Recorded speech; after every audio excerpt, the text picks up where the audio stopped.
And then how do I explore? And where you see the dashed lines is where all the fun begins, because there's like this back and forth process in which we try to decide which is the best visualizing tool that we can use. I mean, which is the best graph, which is the best or the most adequate geom for visualizing or making sense out of our data.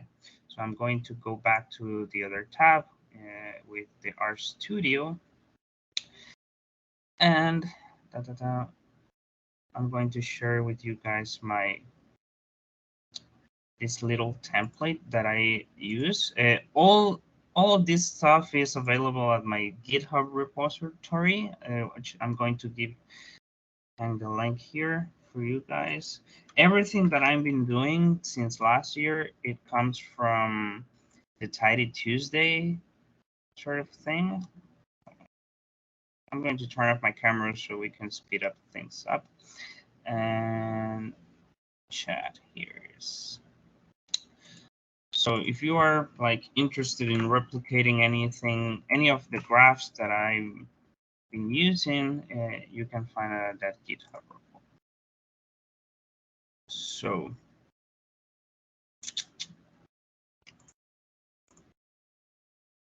here's the template I'm trying to share with you guys. So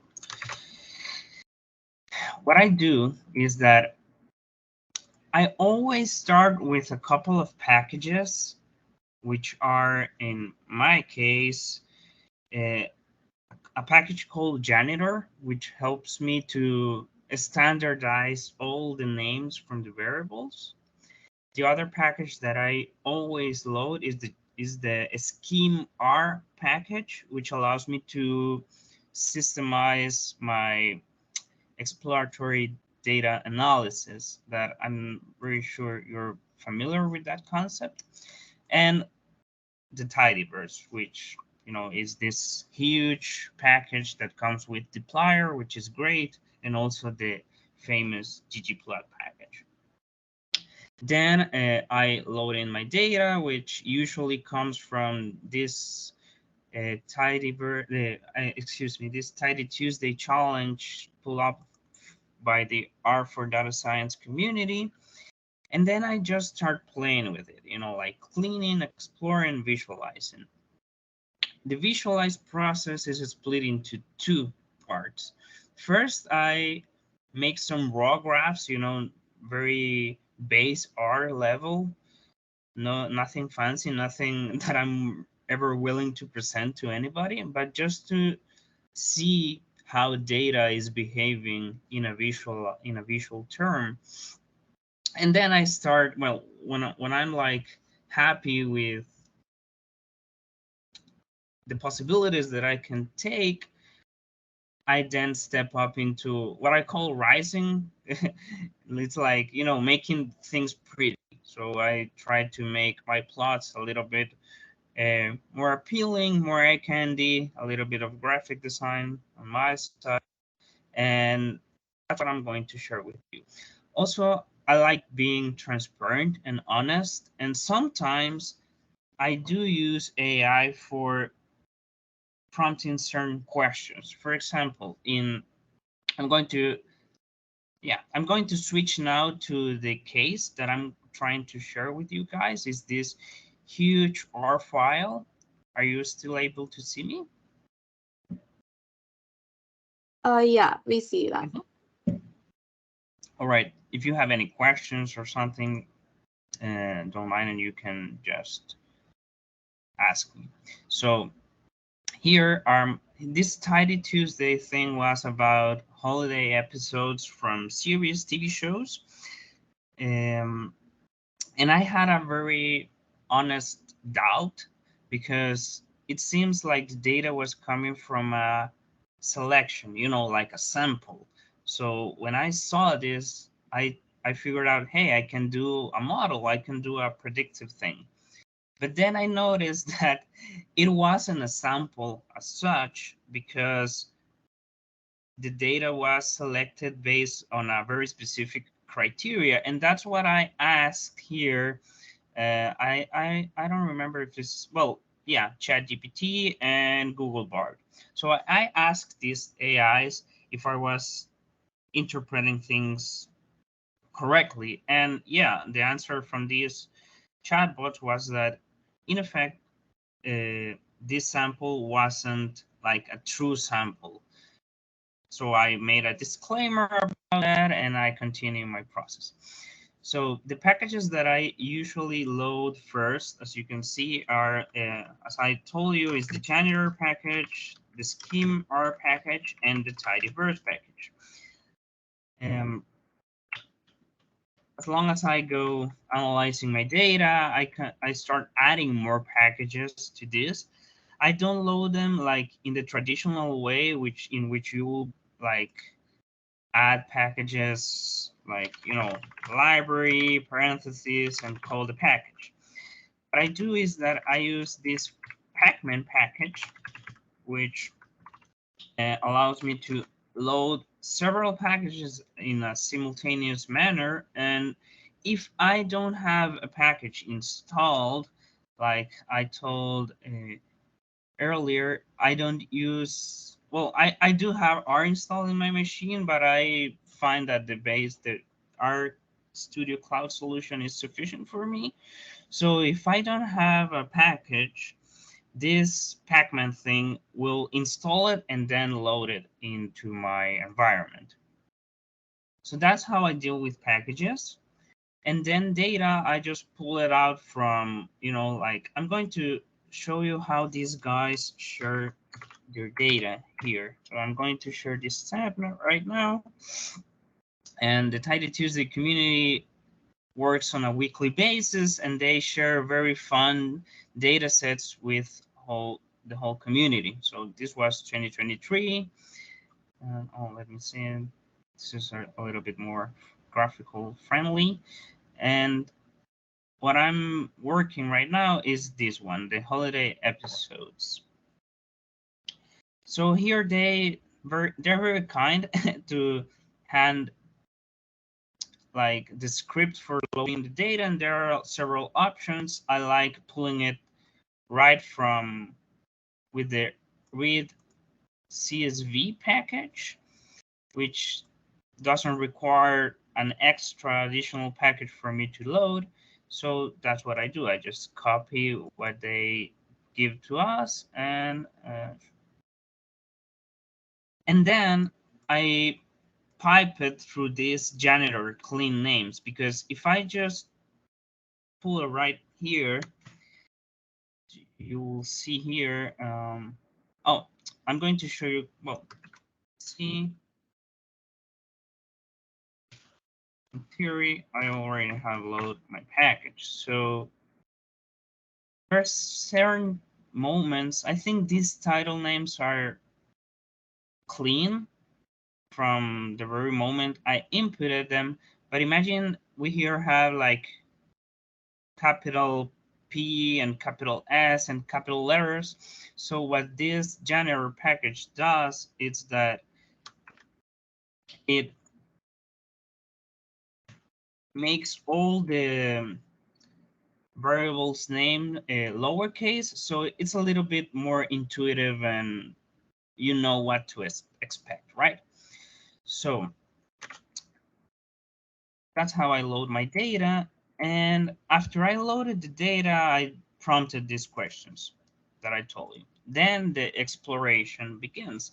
And these two scripts, what I'm doing here is like I'm calling my data and then I'm piping it through the glimpse function from the dplyr package. The glimpse function, what does is that it gives you a broad overview of your whole pack of all your data. And then I pipe it through the scheme function from the schema package that we load before.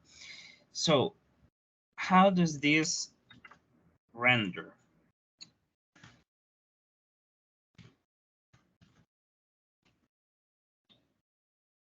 Oh, I didn't load the scheme package.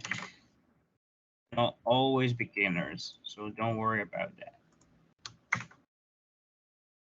So I loaded my packages right now. And now we can see what I'm talking about. So here, the first part of this function is the glimpse. And here it's showing me all the variables like in a row manner. All these are the column names, the ones that we saw previously when I run the view function. And it gives you a glimpse of the very first rows of the data. And here you can see, well, how it is distributed and the variable names and blah, blah, blah. Then the scheme function, what it does, it's that it gives you like a brief report of the quality of your data. And it splits the data in chunks, like, yeah, all the variables that are character types are going to be like in this chunk. And here you can see all the qualitative data, you know, like genre or the titles. And you can get a very nice glimpse of missing data, the greatness of the data, which is the minimum value or the max value. Here, numbers are a little bit weird because these are strings, you know, like if you can see here, the primary title is like A Christmas Carol. So the value here is all the characters that are reported in this string. Excuse me. But, you know, like when we have character data, we really don't need like metric stuff. Then we have logical variables here. They were like flagging if the title was Christmas or had Christmas in the title, or Hanukkah or Kwanzaa or holiday.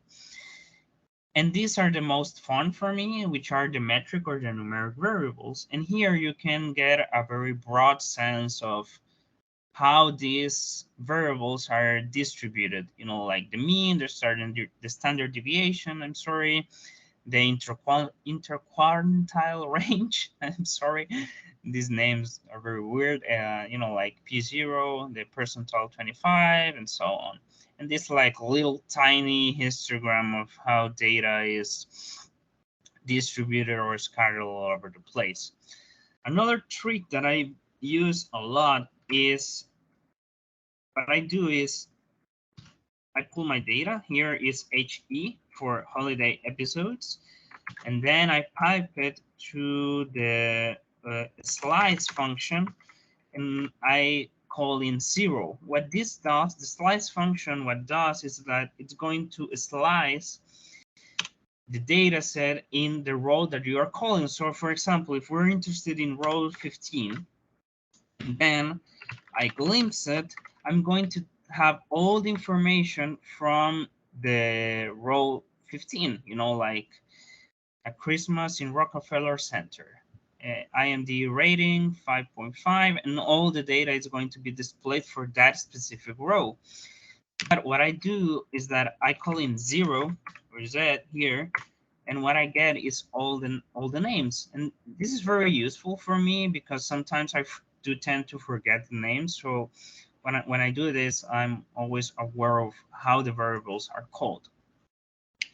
So that's pretty much how I address the exploration of the data. Of course, this takes a lot more time that I'm doing right now. And well, then here you can find like a parent files finder and some other stuff that I did along the way. But what you can consider as part of the template or as part of my regular process is this glimpse and scheming. You can skip the names because you already have the names when you run this function, you know. It's very useful. I use it a lot. I do recommend you guys use it. And this is like the very baseline when I start doing my graphs. So for doing my graphs, in this case, I noticed that I had two metric variables. And I love metric data. So I thought, hey, maybe I can do a model. Maybe I can do a predictive model on how the average rating. I'm going to pull my camera because I want to express myself more freely. The idea behind this week project was to assess if there was a relationship between the holiday average rating, because all these average ratings come from num-votes. So as you can see here in the glimpse function that we've been pulling, if you can see here, there's a variable called num-votes. And num-votes is the quantity of persons or people that voted for this particular title, and this is the average rating. So technically, this is like a crunch data from a broader data set from IMDb, the Internet Movie Database. So I wanted to know if there was a relationship between the episode's average rating, which was here, average rating, yeah, average rating is the episode rating, and parent average rating is like the overall rating from the series, like The Simpsons average rating, and the holiday episodes for The Simpsons were a little bit different. So what I wanted to test was if there was a relationship between these two average. Does that make sense to you guys?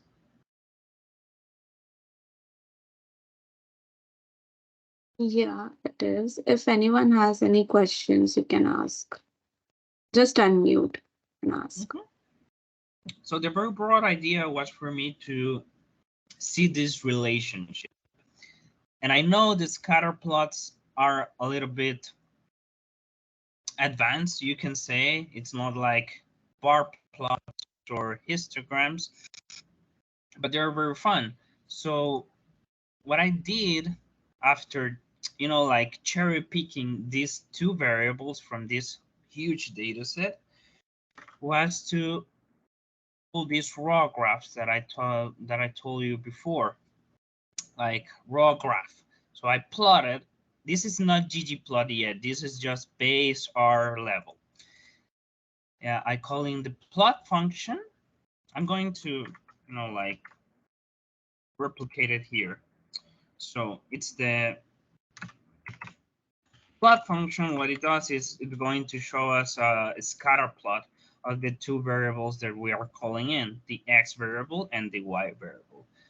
It is like traditional that we plot the x with, let me see, I actually made a note here for that. Yeah, typically the independent variable is plotted on the x-axis and the dependent variable on the y-axis. This is like a note for me because this is something that I always forget. So we're plotting here. So HE is our data set. Then the $sign to call in the column, like the independent variable is the parent average rating, because the overall series rating won't be affected by the episode rating, but the other way around, like, and that's how stuff works. And then I'm going to call my, what I think is my dependent variable, like the average rating sort of depends on the overall rating from the parent title. So here what I'm going to get is a very basic, not so great looking scatter plot. Let's zoom in and I'm going to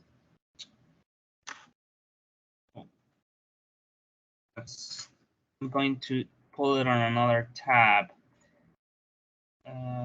Well, share this tab instead. I haven't figured out how to use this computer, so let me know if you can see the scatter plot here right now. Yeah. We can see. All right. So you can see it's a very ugly looking scatter plot, but it's telling us a lot of things. Well, at least one very certain thing, and is that we have a positive relationship between the parent average rating and the average rating from this episode. We can see it. We can see that as this value increase, this other value increase. You know, is what we call a positive relationship. And that's like, oh, that's like the very first insight that I got from, I'm going to, sorry, I I stopped sharing screen here. So that was like the very first insight that I got from data. And I also, let me see what I did here. Plot density. Oh, yeah. It's like a density plot or a kernel density plot.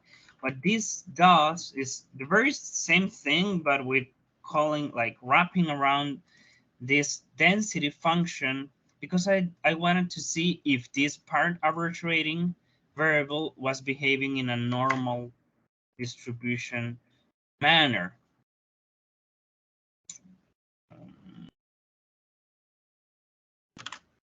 Let me see here. I'm going to pull it up. So here is like the distribution of the data, and it's a little bit skewed or something like that. So it isn't telling much to us. So I did another one for the just density. Let me see what I did here. Oh, the density function, what it does, it gives you this broad information about how data is scattered and the histogram. So we're seeing like the very same behavior in the data, and it looks interesting. So yeah, I then upon this decided, hey, I want to do a scatter plot. I want to do a nice scatter plot. And before I jump into that, I'm going to show you guys some examples or some samples of the graphs that I've been sharing with the community these past couple of weeks. So yeah, I have like my little script here that I prepared last night, and I'm going to share the first graph, you know, like for a little bit of inspiration for you, I hope. Share this stuff. So this is from a very, like the very first submission that I made to the Tidy Tuesday thing. It was from week 37. And the data came from how much time do people, no, let me see. Oh yeah, it was about time usage in several countries across the globe. And as a social scientist, I'm always interested in studying how people manage their free time. I love studying free time. So I wanted to know how much time do we Salvadorians, I'm from El Salvador, how do we use our time without taking into account bedtime? Because bedtime was like an outlier and was pulling all the data, was shrinking all the data in a way that it wasn't like very insightful for me. So this was like, if you see it, this is what some people call a lollipop graph, but it's just a bar plot, you know, like a regular bar plot in which you plot the counts for each category. Now I'm going to share another graph. So these are just like very short, oh, sorry, short samples or examples of how we can work with data. After this, I'm going to share you guys like one of the biggest resource that I use for deciding how to, well, deciding which graph should I use. This one was from the Taylor Swift Tidy Tuesday package or challenge, I guess. And here I took the liberty again to making a model, and the relationship was between some stuff that Spotify rates, like valence and amazement. Well, this amazement variable was something that I created by summing or making an average. You can see it in the GitHub repository, but yeah, the amazement was what I decided to call amazement, like, the hypeness or the cheerfulness of the songs. And then we can see that there's a very slight positive relationship between the valence and the amazement. These are very like emotional songs, so there's not that much of hypeness. So something very interesting to see here. Now I'm going to share the third. There are just like 5 examples, so I don't uh, I forgot the word. Like, bore you. I don't want to bore you. This was one from the U.S. election results that, not to my surprise, it seems like nobody understands how United States elections work. And for my surprise, I stumbled that there are a lot of other parties. I don't know how they work, honestly, but this was a very fun graph. It's what I think it's called a hump graph, and it's very cool for plotting like time series and time series behavior. And here we can see how the Democrat and the Republican Party have been like trading power in a in this period of time. It was a very interesting graph to work with. This ggBump, it was from the ggBump package, and it's very useful if you want to see like the behavior of a categorical variable. Like in this matter, is like Democrats and Republicans are two categories. You want to see how these behaved in time. Um, this is another example. This was very interesting from the Our Ladies Meetup archive, and I wanted to see if um, meetings from how online meetings behavior came about after COVID. And here are all the R meetups that started in 2020, and how the behavior of the overall Our Ladies meetings were held from 2012 to 2023. This is called a radar plot. It's like a bar plot. It's a polar plot. So it's just a regular bar plot with another function to wrap it around a circle. And this is the last one for me to share before I jump into the other file. So this was from the previous data set. This is from the holiday movies. And it was just like a simple scatter plot to see how the runtime in minutes have a relationship with the average rating. So to no surprise, there is not much of a relationship between how the length of the movie with the average rating, but I thought it looked a little bit pretty, and I dotted like the most voted movies with these red circles. The Nightmare Before Christmas was the most voted, like the most voted from people. It was like 300,000 people, I guess, which doesn't mean like it has the best rating. So yeah, those were the examples.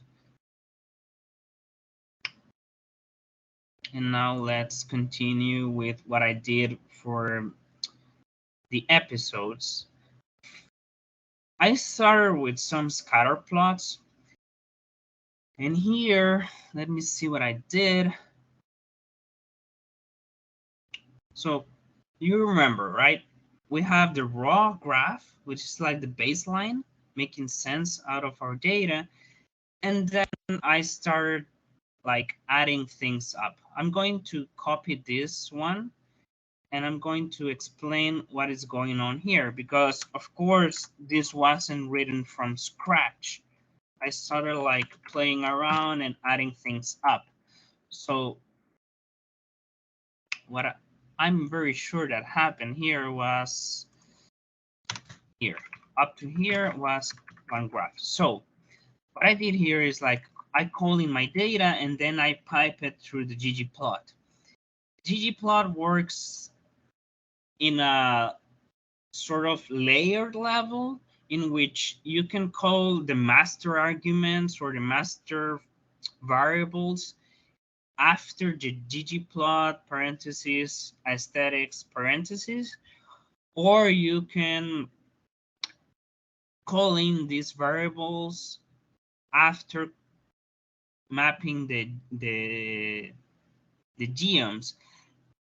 I gotta be honest with you, I'm not sure how this works, and it's just a trial and error. So when an argument doesn't work here, I just move it to the next geom, and I'm just like trying stuff. This is far from being an elegant process, and I like being honest with you, so you don't get this wrong idea that you have to do this like in a very clean manner. No, this is always a mess, and you are always trying to prettify your graphs in a back and forth process. So here, the ggplot, I call my two variables, the ones I call in from earlier before, and then as I wanted a scatter plot, I sum this geom, the geom point. I'm going to skip this alpha argument right now so you can have a better sense of how this looks. So it's like the same scatter plot that we saw from the base R, but a little bit different, like a little bit more minimal. The argument that I deleted from here, the one with the alpha, is used to turn on the opacity for the overlaying of all of these dots. So after I run this command, what you are going to see is a little bit of fading. And this is very, very insightful because this is telling us where the data is more cluttered. So as you can see, there's a lot of things going on around here where we are like cluttered. Let's see if I can expand this. Oh, I'm sorry. Shift 3 plots. Yeah. So as you can see, here is like in the center of the cloud where the fun stuff is going on. So we're starting to make a little bit more sense of our data. Then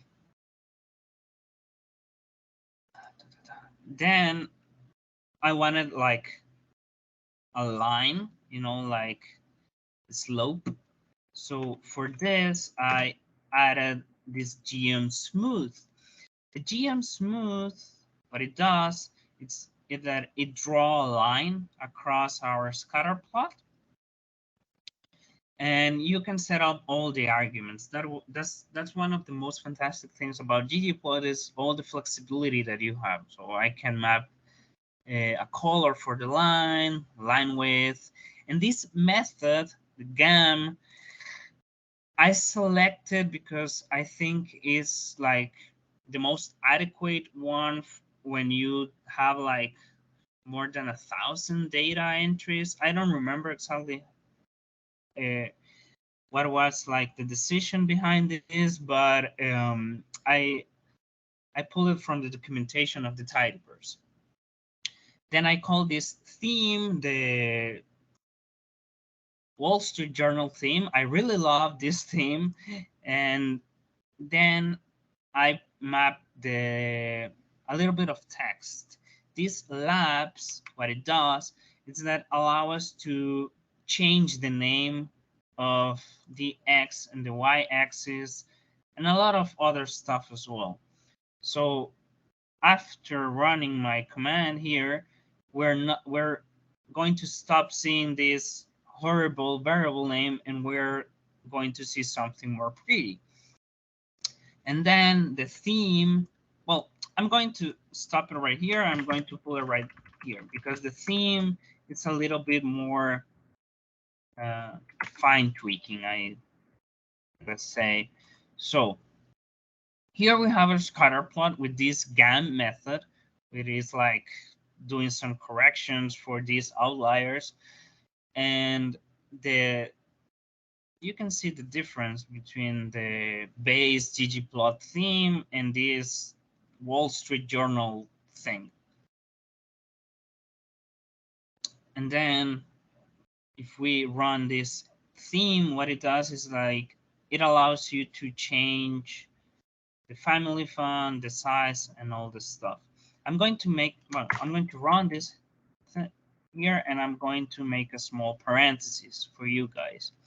One of the most important skills that we, our users, have to develop, yes for yes, like in a mandatory way, is reading documentation and being able to make sense of this documentation. So I'm going to share this with you. This is the homepage of the tidyverse package. And all of the arguments that I've been using are documented in a very nice way here in the ggplot documentation. At first glance, it is like not that intuitive where to find the functions that you're looking for. So you have to go here up to the reference. And when you click on reference, you are going to display all the functions from the ggplot package. So, and there are like 1,000, so you can find them. So I'm interested in theme. So, theme. Here's where I can control theme and these theme elements that I've shown you before. So, element text, which is like for, the family font and all that stuff. This is where I pulled it, and they, like show you some examples for you to make sense out of how this stuff works.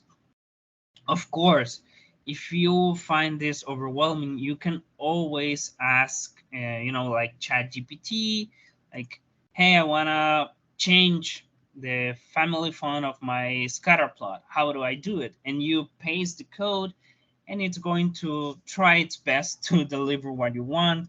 It doesn't always work as expected, but it works fine in my opinion. So let me see, what else do we have here? So here, what I did in this section was 4 scatter plots. These 4 scatter plots are a little bit different between one and each other. Like this was with the GAM method, and this was a linear method, the second one. Then the third one was for the very same thing, but instead of using the geom point, I use the geom jitter. I'm going to show you guys what's the difference between these two. So you saw the geom point, and you saw these points very neatly aligned with each other. But metric data doesn't behave in a neat way like that. So what the geom jitter does, it's like, I think it has like some sort of algorithm that adds random noise to the section. And what it does, is the following thing. It looks more metric, if you can say, if that's something at all. Like they're not perfectly aligned like with the geom point. Let's see, geom point. You see a side-by-side comparison.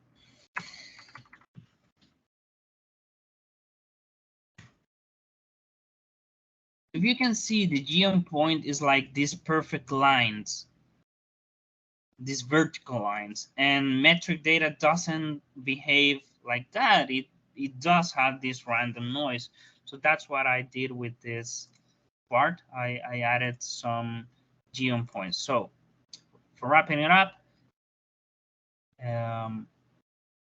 GM point with the GAN method, GM point with the linear model method, GM jitter with the GAN method, and GM jitter with the linear method. So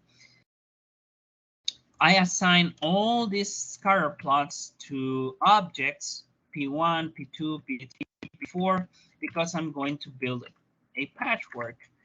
Patchworks is like a very intuitive way of grouping uh, plots together. So here I'm going to. Federico, sorry for interrupting. We still see the tidyverse screen. Are you sharing the R Oh, screen? oh yeah, I'm sorry. I'm really sorry about that. I'm No sorry. worries. Yeah. So I'm going to go back, just to see the GM jitters thing. So this was the GM point. You are seeing my dashboard right now, right? You are seeing the RStudio right now? Yeah. Now we see the R studio. Oh, sorry. Thank you. And the difference is that the GM jitter, as you can see, it adds a little bit of random noise. You see the difference between like the line structures with the GM point and the GM jitter like adds a little bit of noise. So what I did here was like grouping all these four scatter plots that I mentioned into a single graph, a single patchwork. And this patchwork here is like the intuitive that I was telling you. It's going to be like, it's going to take a little while, I guess.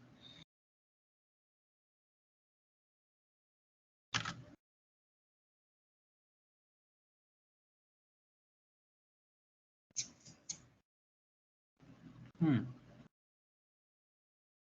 don't know what happened with the GM, with the patchwork. Let's see. Oh, there's something else going on here. So I think I have to run it all together, I guess. Yeah. So here, as you can see, the patchwork, what it does is that it uses all the objects that I previously made with the scatter plots and show us like in this grid fashion.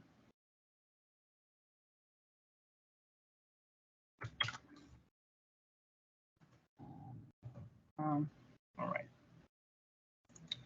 That was the patchwork. And then I did wrapped and a lot of other stuff.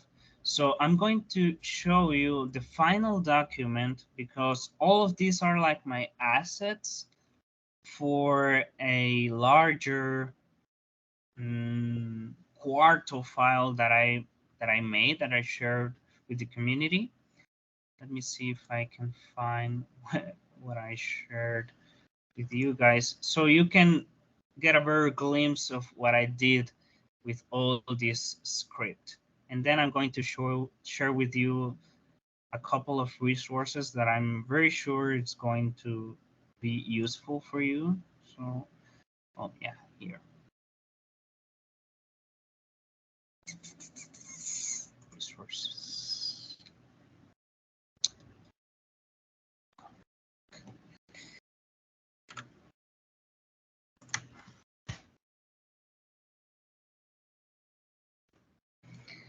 So at the end of the day, what I did with all these things that you've seen in the R file is to build this Quarto file. Are you able to see it? Yeah, we see. Yeah. All right. So I tried to tell a story, with all this data, and here's a bit of what we saw, like the packages and the data that I used. the patchwork that I just made. You can pull in the code here to see what exactly was going on behind this these graphs. A little bit of, well, a table, like just a regular table to see. Because what I did was I broke into pieces this large scatter plot into genres. And then I picked a couple of them and did some comparisons. So this is what we call a whole plot.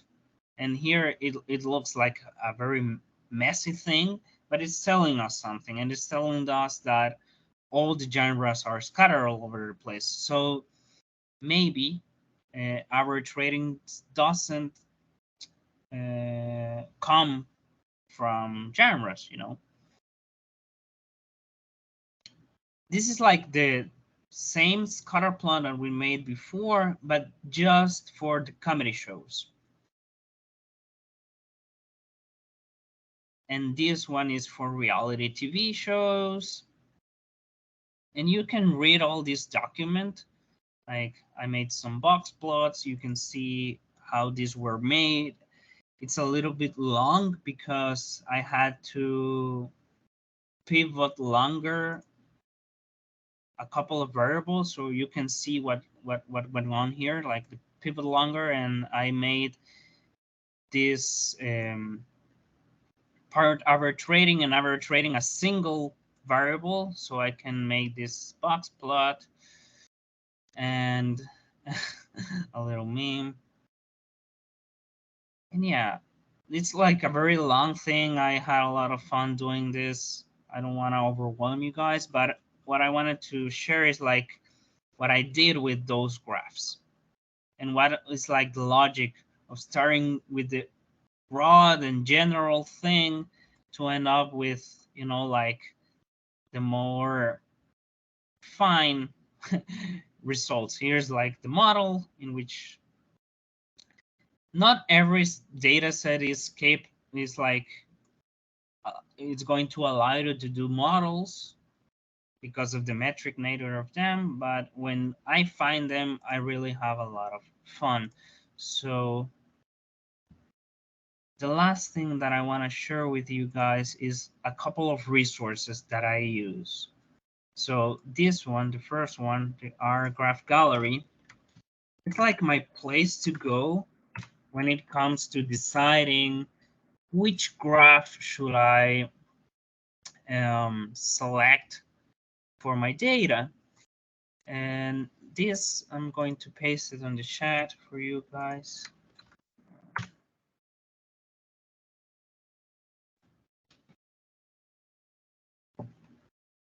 I'm going to be honest with you guys. These 5 are the ones that I'm more experienced with, and the scatter plots.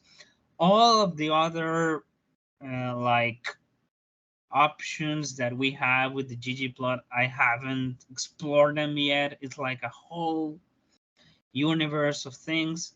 But the great thing about this resource is that it gives you examples, and it also gives you information about why are you going to use a bar plot, for example, or when are you going to use it, and how are you going to use it as well. Here is like a step-by-step ggplot thing, and like, oh, I want to reproduce this scatter plot. It seems easy and seems like I can do it. So here's like the code, and they have nice comments, not like mine, which are a mess. And it's a very nice resource for you to get a better understanding of which data is needed for certain type of graphs. Because when we start in ggplot, we have this wrong idea that every plot can be done with every data, and that's not exactly how it works. Certain data allow us to make certain type of plots. Yeah, so that makes sense. And the other resource that I use like a lot is this book built by Hal Willickham, the R for Data Science book. It's a free book that you can read online, as like many things behind the R philosophy, open access and free for all. And here in the data visualization, it's a very nice introduction to data visualization and how to use ggplot2 with some toy data that it's built within the tidyverse. So yeah, that's pretty much what I've been doing this last year, like getting a better understanding of data through visualizations. So I hope I didn't bore you guys, and I know that it seems like a lot of information just for a couple of graphs. That's how it is. It's very hard for one to teach everything that it is to know about the ggplot in a single session. So I'm going to take the liberty of inviting you guys to join to our community, the